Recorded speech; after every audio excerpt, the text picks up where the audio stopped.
শিখায়। এই দুঃখ, কষ্ট, বিপদ আমাদের কোমরকে সোজা করে, আমাদের পায়ের মাটিকে শক্ত করে। চিল্লায় বলেন ঠিক কিনা? প্রতিকূল পরিবেশে কিভাবে বাঁচতে হয় এই দুঃখ কষ্ট আমাদেরকে শিখায়। এজন্য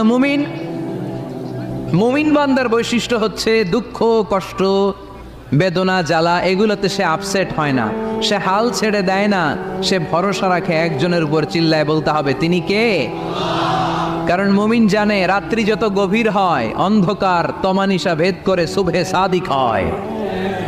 মুমিন জানে গর্ভবতী নারীর পেটের ব্যথা যেই দিন বাড়তে থাকে ওই দিনই নতুন মেহমান আগমনের সময় ঘনাতে থাকে।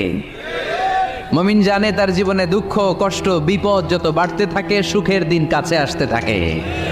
এজন্য মুমিনের হারাবার কিছু নেই। ফাইন্না মাআল উসরি ইউসরা, ইন্না মাআল উসরি ইউসরা। নবী হে, কষ্টের পরেই আছে আনন্দ, দুঃখের পর